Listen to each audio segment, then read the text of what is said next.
As Nancy mentioned, I'm a research scientist, and really from the beginning, I have been interested in looking at early social emotional development. Particularly in the early years, I began my work looking at parent-infant attachments and its effects on emotional development.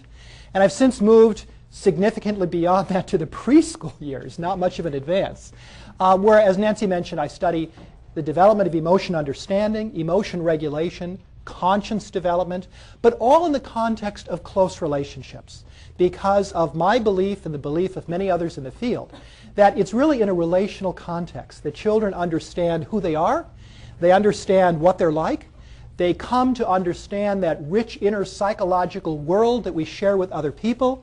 In a sense, the relationships with adults who matter to them become tutors to the world that is exciting for children to be learning about concerning themselves and other people.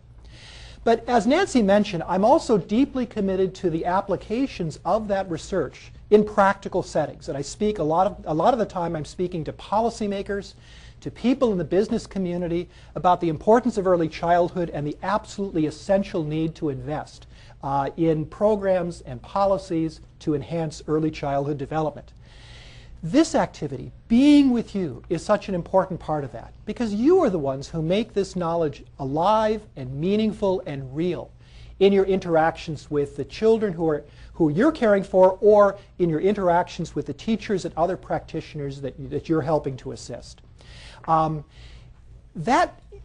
importance of this has always been apparent to me, in no small measure because throughout my career I've been married to a remarkable woman who currently directs the UC Davis Early Childhood Laboratory. And from the beginning would listen to me patiently in graduate school and in my early academic career as I was coming home excited about the theories and research discoveries I was making. And she'd listen to me patiently as a wife does. And then she'd pause after I was finished and she would say, well, that's all very interesting, Ross. But let me tell you what they're really like. And would go on to describe her stories of the children that she was taking care of, and the challenges that their families faced, and the ways in which in their center they were trying to be bridges between healthy psychological development, healthy families, and in some cases building health in the community to support those families. And so from the beginning, my understanding of the science has always been integrated with how does this become real and meaningful and applicable to people like you and to people like Janet. So if you find things that we're talking about today that are useful, then give Janet the credit. If you find stuff that tickles your mind, that's probably for me. And hopefully between the two of us, my being here and her not being here, there'll be some very good things emerging from today for all of us together. Now, can I ask you a favor? Do you mind if I take this off? Okay, that's as far as I'll go.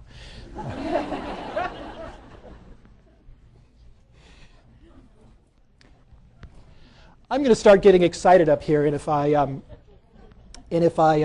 don't cool down already, it's going to be a little bit of trouble for me. Now, I was listening to the radio this morning and heard something remarkable, as if we haven't been hearing remarkable things in the news throughout the last 2 weeks. My God, what they were saying is that journalists can't even keep up with the events that are happening. They're saying each day there are new things happening that would be unprecedented if any one of them happened in the last month or the last year, and they're just coming in a cascade. So we've got what may be the financial meltdown of our global markets. I hope somebody has got a laptop connected to CNN to tell us how the stock market's going. We're in the middle of a groundbreaking presidential campaign that already has shattered precedents in lots of different ways and is going to result in new directions whoever gets elected. And then, of course, more important than that, we're beginning baseball playoffs. So we're in a really historical moment. And on one hand, part of what I want to say to you is thank you for being here. In the midst of all the other things we have to be concerned about, in the midst of all the other important things you do, thank you for taking a day out to learn about young children. But I know that one of the reasons you're here is because, in addition to everything else, we're in the midst of an absolutely historical moment in our understanding of early childhood development. That your children will look back on this time for whatever else this period of years means for our society. And they will see this as a time in which our understanding of young children and their needs and our responsibility to them has changed dramatically and in a revolutionary way, and in a way that will never go back to what we used to think was true of young children. And there have been some foundations to these revolutionary changes in our understanding of young children, most of which you're familiar with. One of those revolutionary changes we're in the middle of right now. And these are some of what we want to talk about right at the outset. Well, one of the reasons, of course, for the changes in our thinking about young children is our knowledge of the explosive growth of the developing brain, not only in the early years after birth, but in the initial months after conception. And the realization that out of that explosive brain development in the early years is the foundation for lifelong learning and competence and capability has completely changed our understanding of the importance of what children experience in the early years and how those experiences become incorporated into the virtual architecture of the brain. I want to argue that there is more to be known, more to be said about that brain development story with implications for social and emotional development. And that's part of the story I want to tell you about today. Another reason for revolutionary changes in our understanding of early childhood is school readiness. At about the same time that we've been aware of the significance of the developing brain, we've also become aware of the importance of the early years for establishing lifelong foundations for learning. And this dates back to the time of the National School Readiness Panel that established the goal of, by the year 2000, all children in America would be ready for school. A goal that we have not achieved, but a goal that we continue to set before ourselves as absolutely central to helping to ensure that children can benefit from the education that we believe is important for them. And it is well that we should be concerned about school readiness. Nancy mentioned earlier the achievement gap, and that achievement gap is something that all of us who study early learning are well aware of. So that even if you begin as at the beginning of school at age 6 and continue on to age 8, ages 10, and ages 12, and this plots standardized math achievement scores, but we get the same story if we look at reading achievement, we already find that children's achievement is stratified by the income level of their family. This happens right at the moment they enter school, and sadly, the effects of schooling are not to narrow the achievement gap, but indeed it widens over the course of children's careers in school. But what is immediately apparent is that that gap pre-exists their entry into the school system.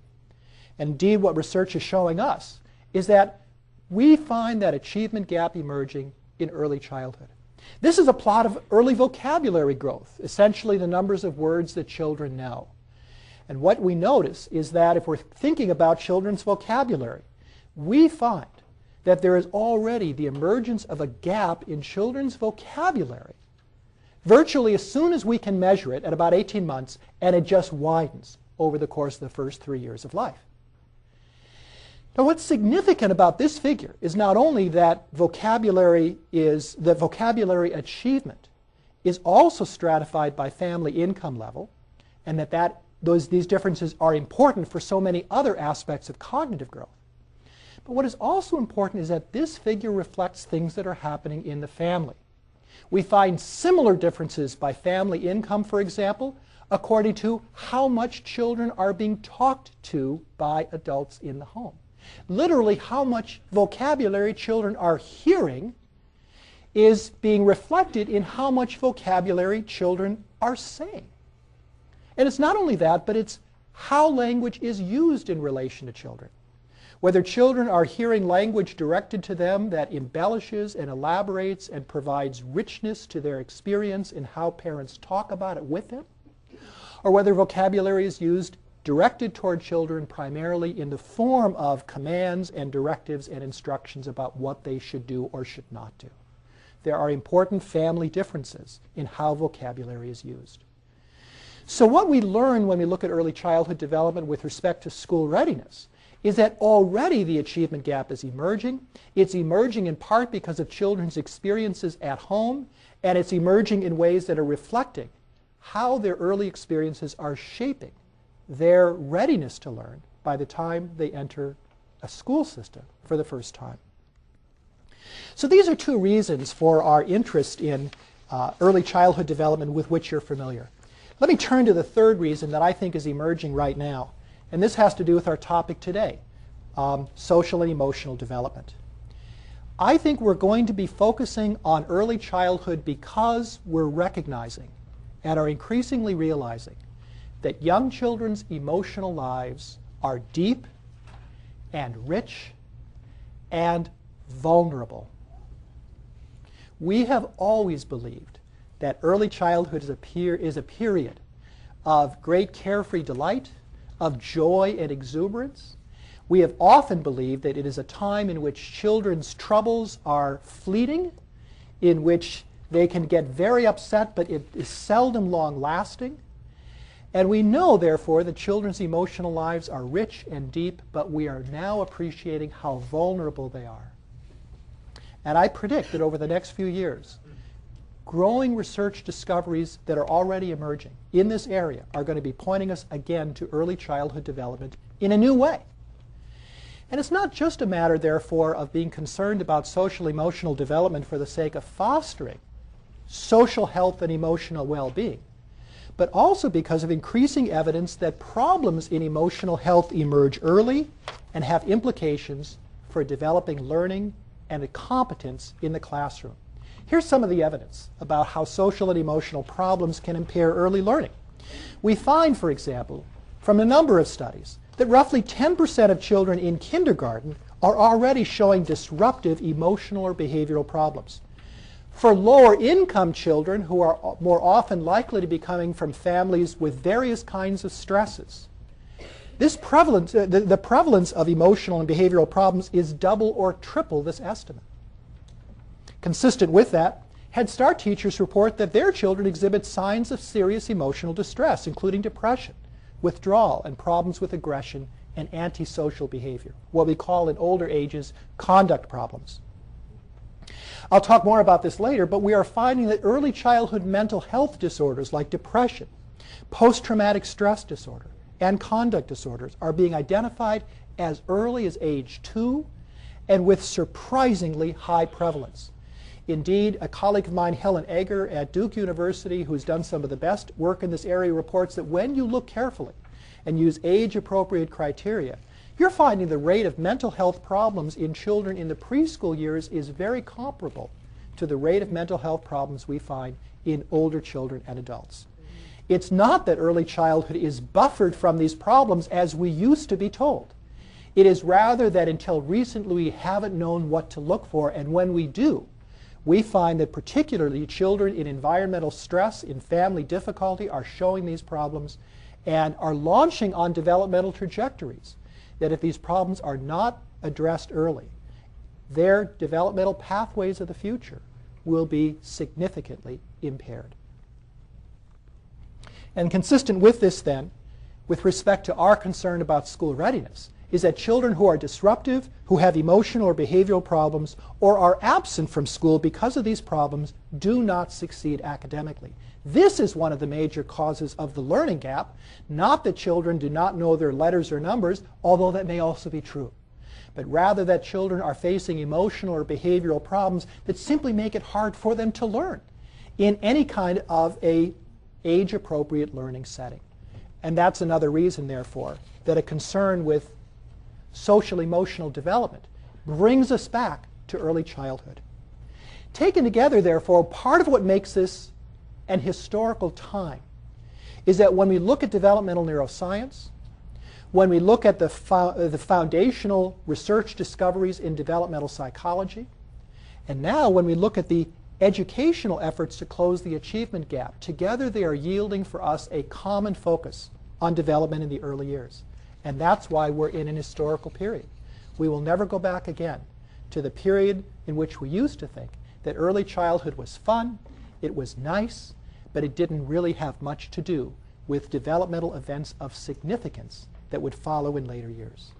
Early childhood is a foundation for what goes on later on. So to give you a preview for where we'll be going today, we're going to be talking about social emotional development, and as I promised, I want to begin by talking with you about the developing brain. saying some things that I think might be familiar to many of us. Lord knows we've been hearing about the developing brain for the last 10 years. But also building on that knowledge, I think, to discuss what its implications are for social and emotional development with hopefully some messages that are less familiar to us.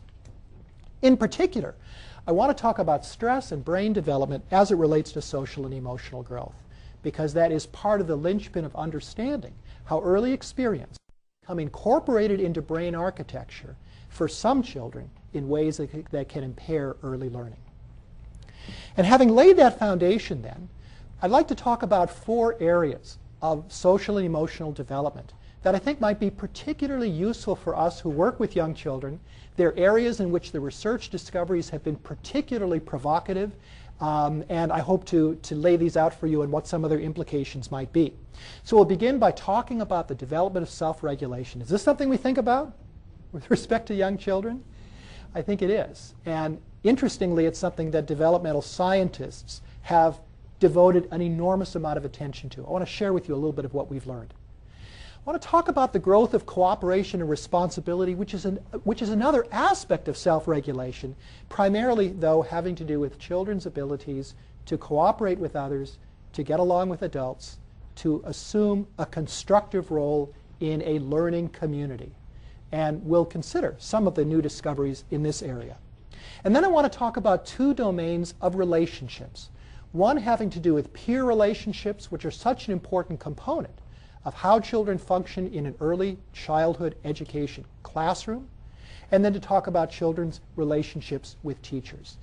In particular, the adults who matter to them, who provide a conduit, a foundation for early learning. Does that sound like a good agenda? Okay, if we do this, will this be helpful to you? I hope. Okay. Let me say, by the way, right at the outset, that I invite your questions. Look, I spend enough time in a classroom, as I did yesterday, as a matter of fact, where the students sit and listen to me in rapt attention, and I'm not exactly sure if they're quiet because I'm so fascinating or because they are bored to tears and they're just trying to stay awake. And I never know because sometimes they don't raise their hands. These were graduate students yesterday, and so they should know better. So if you ask questions, if you make comments, if you ask about, so how does this make sense in light of what else I've heard? That gives me a sense that some of this is connecting. And so I do want to invite you to do that. Okay, ready to go? Okay. Now, yes? Is that okay to ask a question? Go ahead. Okay. You mentioned in your writing here that as early as age 2, we can identify for the mental disorders for the young children. And are you going to talk about what are the tools and how to observe and what are the the assessment criteria are you using for that specific young age? The question is, when I talk about the fact that we can identify the early origins of mental health disorders like conduct problems as early as age 2, am I going to tell you about the assessment tools we use? What I will tell you is that the assessment tools that we are developing to reliably be able to identify early mental health problems are rapidly emerging, but are not yet finished. Part of what has been the startling story is that as we figure out, for example, that depression in a preschooler looks a lot different than depression in an adolescent. Right. Once we discover that, and then we start coding or scoring or using assessments to identify depressive disorders in young children, we're blown away by the fact that a lot of kids now are looking depressed when we're using age-appropriate criteria. But this is a work in progress. And so part of the reason I tell you that this is going to be on our headlines, on our radar screen the next couple of years, is that as this research gets out, I think you're going to be hearing more and more about it. Yes?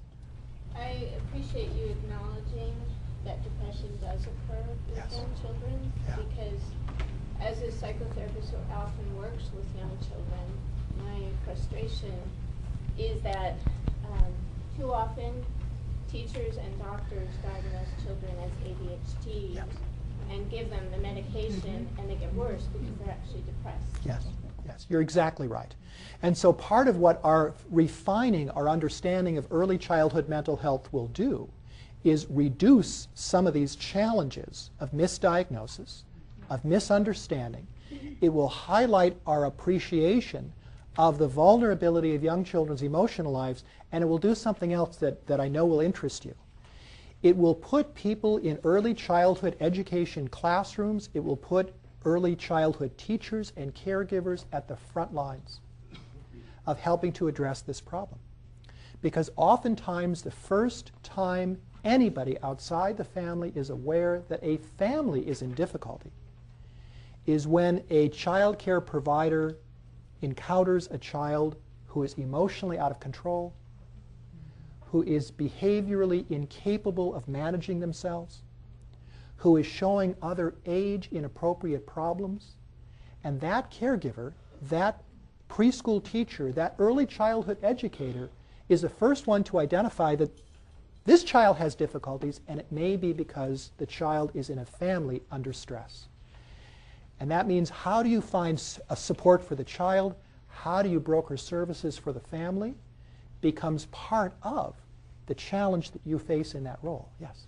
I'll just add that if you're interested in this topic, the New York Times Sunday magazine, not last Sunday, but the Sunday before, had an extensive article about bipolar disorder in early childhood and differentiating it from ADHD. So Yes. it'd be well worth looking into.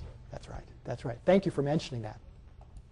This is great. See, this is why I like questions. Yes? And related to that, I was wondering, will they be able to distinguish or identify if the depression is one of those inherited or chemical reasons versus the environmental stress factors of family or other issues?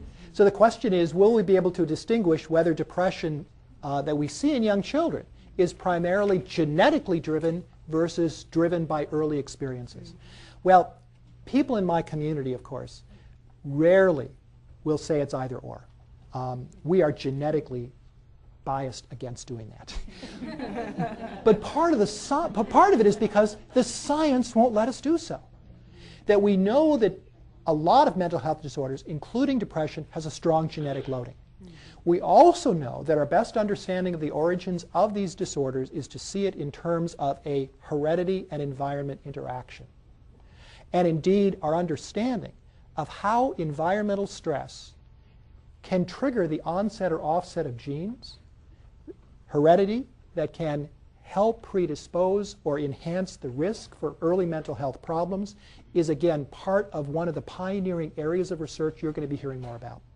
So basically, the question of genes or environment doesn't enter the picture because we know that hereditary predispositions enhance risk. We know that environments enhance risk. So guess what? Who are the kids you're most concerned about?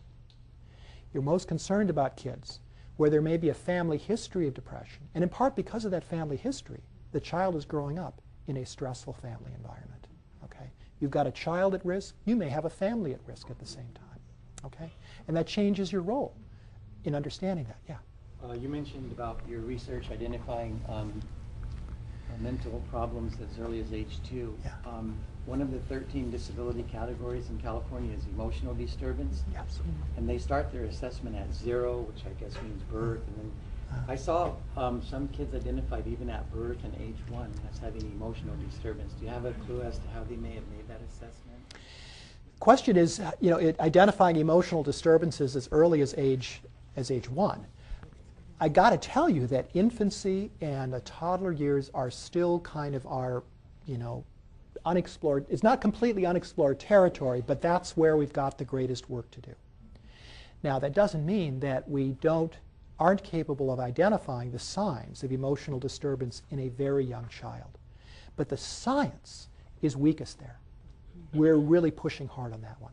So I'm not surprised you've heard that, but it's harder for me to give you serious criteria when we're dealing with a baby yet.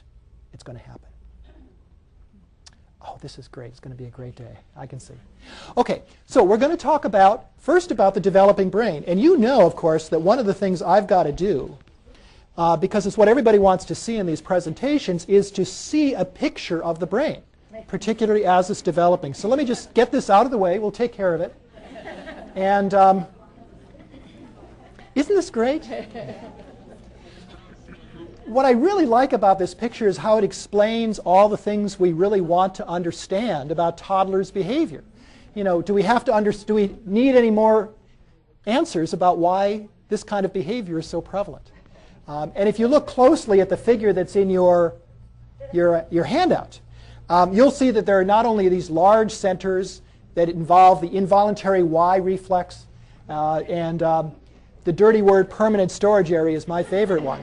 But there are also these small P-shaped areas that refer to the ability to share, the patience center, and the neatness center. Okay? That's why brain development work fascinates us, because we hope it'll provide the answers to some of the elusive characteristics. And it's not just true of children. It's also true, of course, of all of us, that we're hoping the brain will give us these answers. The important story about brain development, and the one that sometimes has gotten out there, but not as clearly as it might, is that brain development is lifelong. We are all using brains that are continuing to develop. Indeed, one of the reassuring messages of the neuroscience research is that brain development only ends when you're brain dead. The capacity for lifelong learning is one reflection of that. But having said that, it also needs to be said that how the brain develops is different at different stages of life.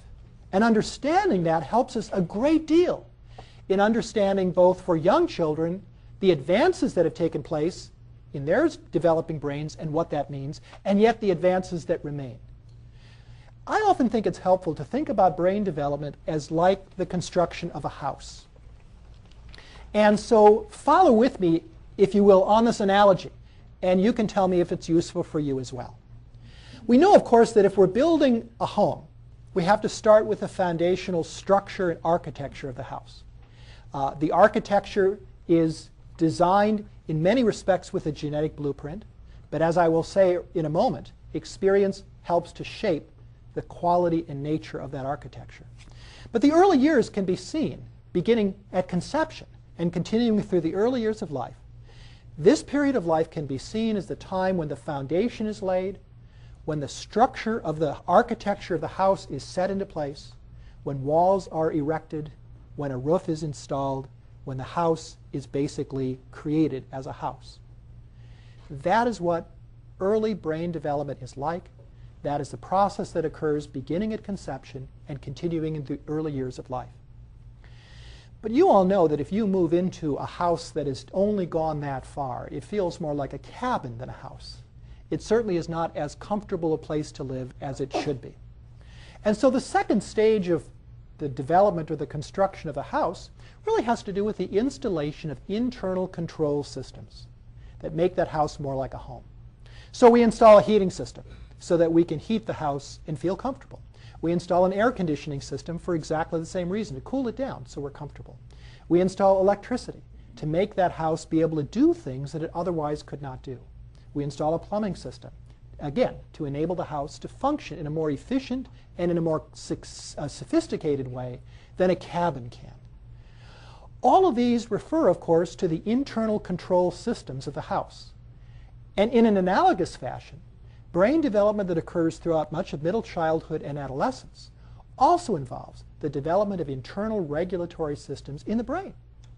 Capacities primarily in the frontal cortex and the prefrontal cortex, the part of the brain just behind your forehead. The last parts of the brain, and the most slow to mature, are the ones that govern the internal regulatory processes of the brain. So the capacity, for example, for children to develop emotional self-control, to be able to control their own fidgeting and other behavioral aspects of their ongoing activity. The ability to focus the mind on a problem at hand, the ability to concentrate and focus attention. All of these reflect the internal self-regulatory ways in which the brain manages itself and are the slowest parts of the brain to develop. In the same way that it takes a while before all the plumbing and electricity and all that stuff gets installed, it takes quite some time, and I'm going to tell you in a few minutes, it takes until early adulthood before these self-regulatory systems are set in place. That tells us something about what young children are lacking. Now, once you have a house like that, you really have a house that could be a home, but it's not a home yet. And it's not a home because it is not personalized. It has not become your home. Once you buy that home and it becomes yours, you paint it, you decorate it, you put in shrubbery, you put in other kinds of things that make that house a distinct home for you, one that you can live in. And that third part of the construction of a house or a home is really very much like the last stage of brain development that occurs throughout adulthood. And this is how the brain becomes refined according to your individual everyday activities. Think about it, therefore. Your brain is somewhat different from the person sitting next to you, because the things that you do regularly that have helped to refine your brain's architecture are different from those of the person sitting next to you. You may enjoy, for example, the active experience of playing a musical instrument. The person next to you, like me, can't read music. Our brains are different because of the ways in which that musical activity has shaped your brain in a way that's different from the other person. You may enjoy reading and all the imaginative activity that comes from enjoying a novel. The other person may be much more interested in mathematical activities, in part because of their career as an accountant. Your brain architecture has been shaped differently from theirs because of these everyday experiences. A remarkable study did some neuroimaging of the brains of experienced string musicians. Do we have string musicians here? Well, okay. Well, then I can say anything I want to. But it doesn't take a string musician to be able to tell you that the things you do with each of your hands are very different, right? So if you typically are right-handed, the fingers of your left hand are devoted to very, very complex fingering movements, whether you're playing a guitar or a violin or a cello or any other stringed instrument. Very complex activity for the left hand, much less complex activity for the right hand, where you're doing bowing or strumming or plucking or things like that. Well, the neuroimaging showed that on the brains of these experienced string musicians, the parts of the motor cortex governing the fingers of the left hand were much more complexly interconnected than the areas of the brains of the same musicians governing the finger movements of the right hand. In a sense, their brain architecture had been shaped by their careers as string musicians. And that's a third part of brain development. Like the construction of a house, that's how the brain becomes personalized. Does that make sense? Okay, then if it does, I'm going to tell you one more thing as just a marker. This is true emotionally as well. In other words, your regular experiences of emotion and emotion management are also shaping brain architecture and have begun to do so virtually from the moment of birth. We'll say more about that later.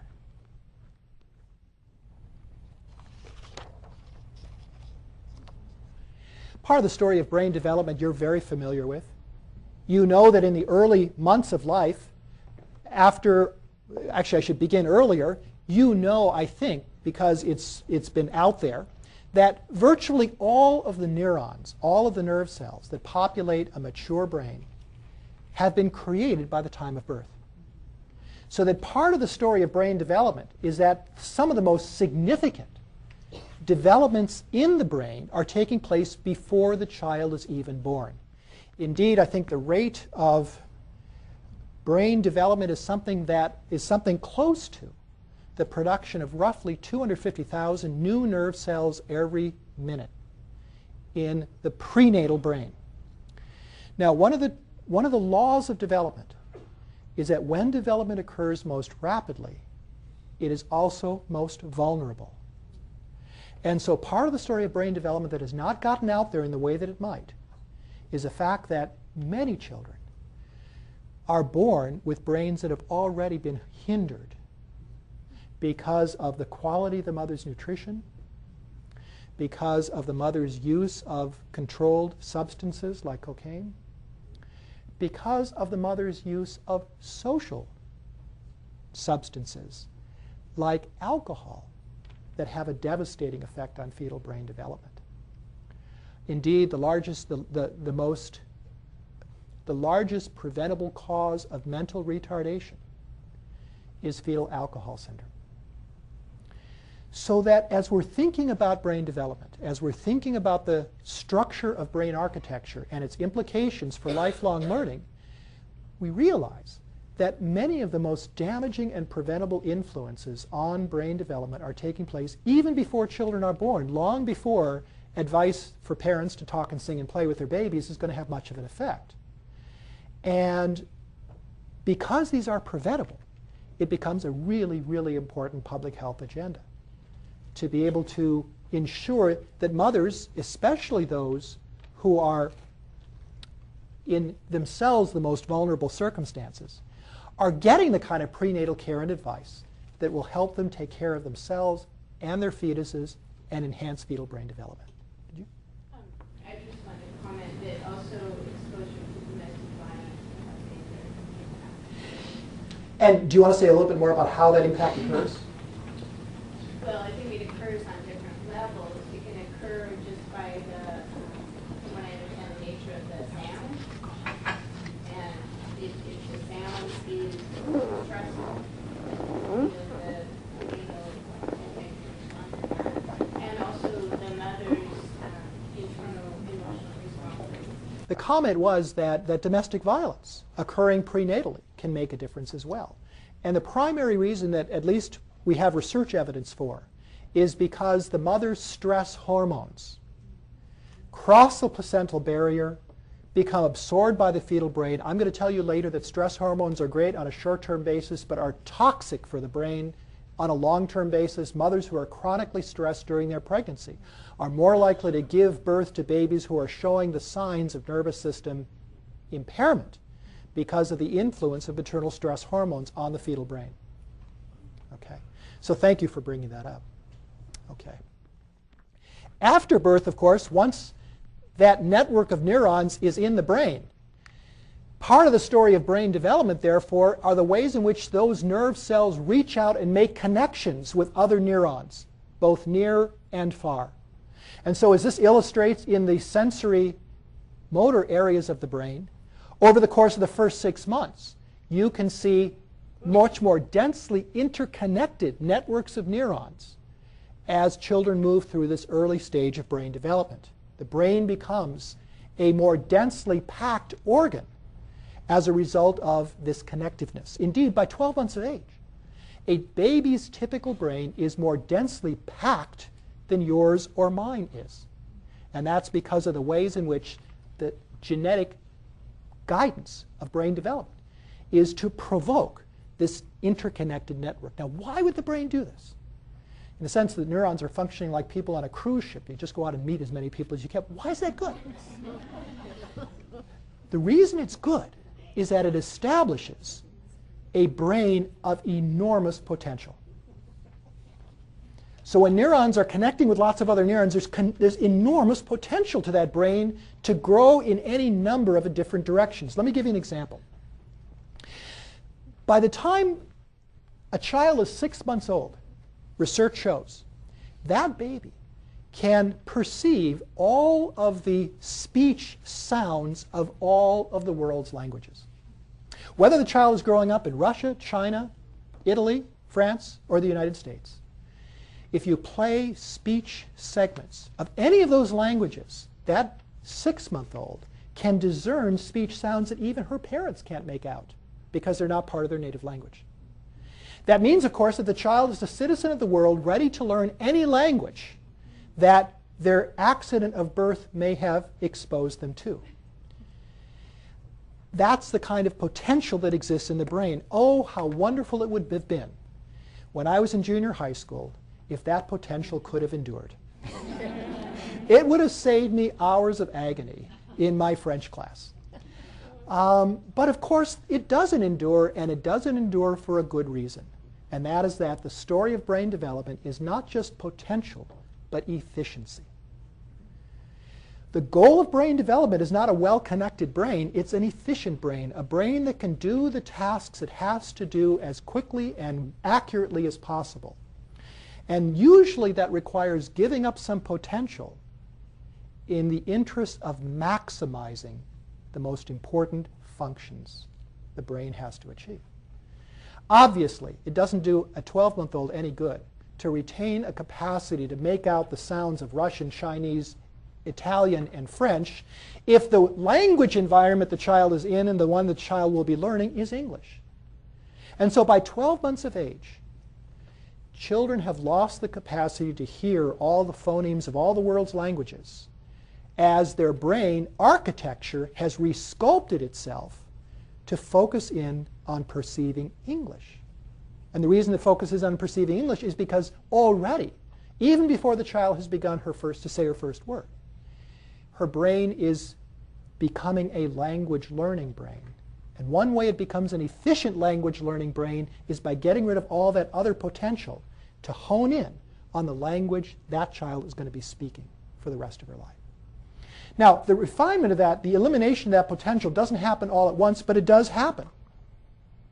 And so what we then see is as a reflection of that, from the time in which these neurons become densely interconnected, those connections become refined and winnowed. This use it or lose it principle you've heard about, on the basis of experience, to make a brain that is efficient. That's the goal of brain development. Not lots of connections, but efficiency. Now, it turns out, by the way, I should say, that this area of the brain that is followed here from birth to 14 years does not concern language learning. This actually is from the prefrontal cortex. This has to do with higher order thinking and reasoning skills. We'll talk about that later, but that's why it's such an extended developmental period. By contrast, that winnowing is already happening in the first year in language learning areas of the brain. My wife and I have had the privilege this last year of helping to be surrogate grandparents for a young baby whose mother in our church has had a rough year. And so we have been helping to take care of Emma and have had the joy of watching her growth. And what we have been seeing is the way in which Emma's brain has become a language learning machine at this point at 15 months. By 18 months, she'll be going through what we call a vocabulary explosion, where if we have not already done so, Janet and I have to be very careful about what we say in Emma's presence because she will pick it up immediately. That's the efficiency that the refining of neural connections helps to create. I've talked about that with respect to language. I've talked about that with respect to reasoning and problem-solving areas of the brain. With respect to emotion, the same thing happens. And we'll talk about that in a few minutes. Is all this making sense so far? You still with me? Yes. Good to see you again. Maybe to say the obvious, but you spoke specifically about a child being exposed to, the one primary language that's in their home. But many children grow up in multilingual homes, and so they may be focusing on 2 or 3 languages, but still filtering out the 100, or however many possible. That's exactly right. The winnowing of the brain is based on experience. With respect to language, it's the experience that derives from the language the child is hearing. And if the child is growing up in a multilingual environment, the brain retains the potential. Indeed, it becomes a language learning machine for more than one language. What the research is showing us very clearly is that children's language development is not at all impaired by their learning more than one language, no matter how early in life this begins. So the language learning machine works whether it's 1 language, 2 languages, 3 languages. We don't know quite what the limits are, but it means that the brain retains that potential. Okay? So if we consider the process that we have just been describing,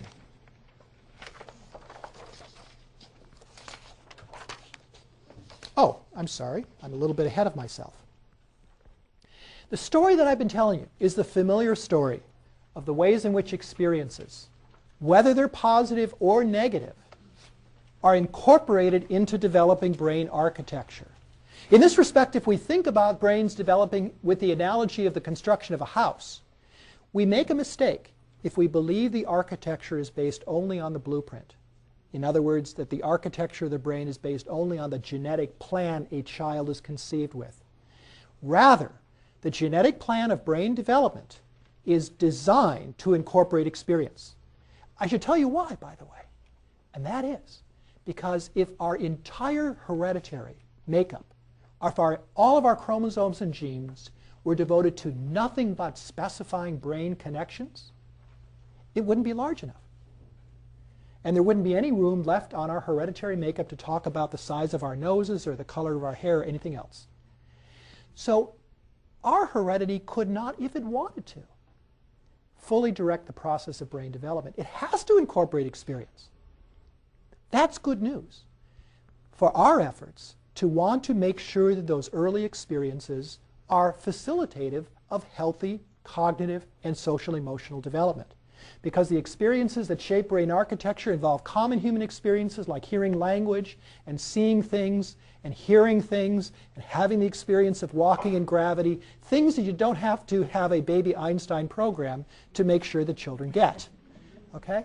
And sometimes their experiences that shape brain architecture are unique personal experiences. Both of my boys are musicians. They took piano lessons right from the beginning. They now play brass instruments. Their brains have been shaped by that in a way that mine, growing up without doing any instrument playing, indeed barely able to read music, has not been. Unique personal experiences make a difference. Okay? But here's the double-edged sword.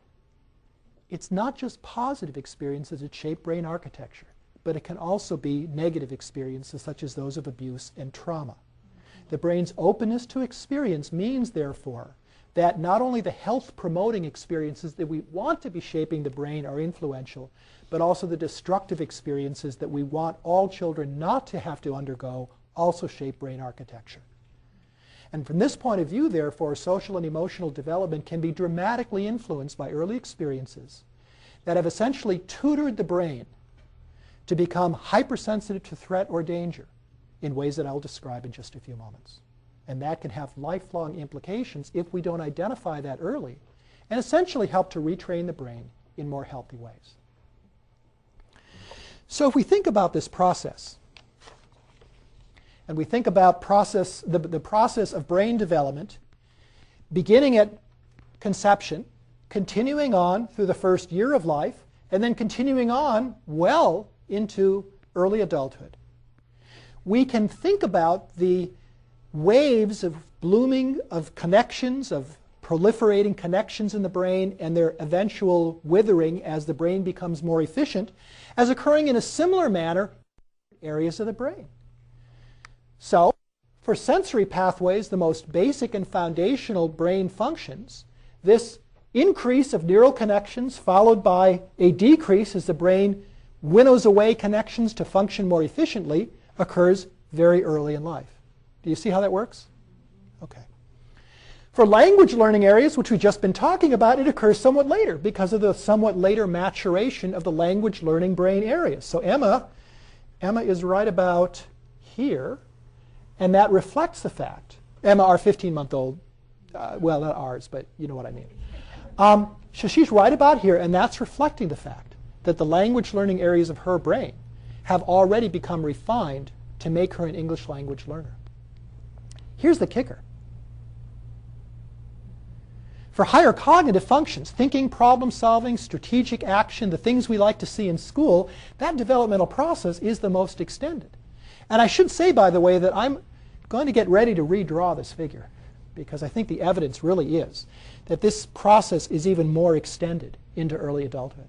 I've got two sons who are well into their early 20s. I'm not sure we've seen the tail of this yet.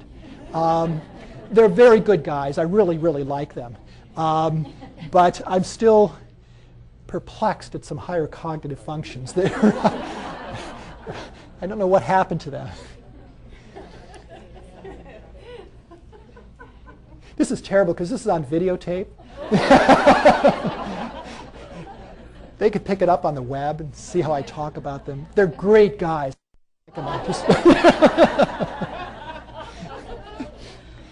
But notice, whatever aspect of the brain we're talking about, look how important is the first year. As a period when experience is refining the developmental pathways for many areas of the brain, or are shaping the connections that are becoming established. And so that's significant for what it tells us about the importance of the experiences that are shaping early brain development. And again, to give you a preview for where we're going here, the development of emotion systems in the brain is very much like sensory pathways, early and foundational, consistent with what we see in infants in terms of their capacity to use emotions, to express emotions, and emotions being a very well-developed feature of their behavioral repertoire. But the development of emotion self-control, of emotion regulation, is more like this curve. Because the areas of the brain that help to manage emotion are part of those higher prefrontal areas that are slow to mature. And that's why, of course, children often have difficulty managing their feelings and continue to do so for an extended period of time. One of the things that we learned from the brain development research and from this story is, again, a message that I think has not gotten out there as often as it should. And that is that the developing young mind is remarkably active, capable, and self-organizing. In some respects, one of the most important stories of brain development is how active an organ the brain is. The fact that it is not passively waiting for stimulation to occur, but is actively making connections and refining those connections based on its experience. Knowledge grows through the brain's activity in response to events that elicit interest and attention, not through passive instruction. Can I sharpen this point a little bit? So you know that I'm a professor at UC Davis. And I got to tell you that the model we have of education, the way we think about educating young adult minds, is of a very passive kind of approach. I need an empty cup, Desi. Can I borrow this? Sure. Okay. So students come into my classroom at the beginning of the day. Do you mind if I borrow your water? No. Okay. I should have prepared for this, but I didn't. They come into my class at the beginning of the quarter. Their brains I treat like empty vessels. And what do we do over the course of the quarter? But we pour knowledge in. And how do I know how much knowledge has been absorbed by their brain at the end of the quarter? I see how they perform on the final exam. That's exactly right. This might be the model of brain development that higher education uses, but it is not a model based on neuroscience. Because everything you've heard so far, you don't want to drink this. Everything you've heard so far points to the way in which the mind is active in its own development and is self-organizing. Therefore, if we're trying to think of the ways in which we stimulate brain development, if we help to ensure that brains develop the capacities they need, adults in the context of a developmentally appropriate curriculum also function as tour guides, helping to stimulate a child's interest, capitalizing on the things that captivate that interest, and always poised to work at the cutting edges of a child's new developmental accomplishments. Far and away from the model of education that is true at later ages, where we come to the child with our own agenda. A developmental model of brain development capitalizes on the brain's own activity in order to stimulate and provoke learning as the child's interests and curiosity and thrill in discovery are indicating a readiness for that kind of learning. And I think that's part of the story of brain development that more parents might know, especially those who are preoccupied with buying the right educational toy, getting the right DVD or CD. It is how they, in the context of interacting with their children, stimulate the brain's activity, capitalize on that activity to create new learning opportunities, and work right at the cutting edge of the child's readiness for learning in order to help the child make that next step. Here's another message that has not gotten out as much as it should about the brain development story. And that is that cognitive, social, and emotional development are deeply interdependent in the early years. Cognitive, social, and emotional development are deeply interdependent in the early years. In my field, we often divide up the developing child into different areas. You know, You may remember your textbooks, you had chapters on physical development and chapters on cognitive development and a chapter on social development and emotional development. And now they have a separate chapter on the brain, of course. But the story of the brain is that it is an integrated organ, that all these functions do not exist in different compartments in the brain. There is not a single memory area of the brain. There is not a single language area of the brain. And the areas governing emotion are deeply connected with areas of the brain governing thinking and learning. And because the brain is a deeply interconnected organ, contrary to how we often divide up the developing child into these neat, segmented, and separate areas of growth, we realize that emotional health, as well as social competence, are a strong foundation for emerging cognitive abilities. That if we're concerned about children as learners, if we appreciate the way the brain is integrated, we have to be equally concerned about how children are doing emotionally, about how they're functioning socially in the classroom, because for children who are having difficulties, these are going to impair not only their abilities to get along with other people, but will have significant impairments for their abilities to learn.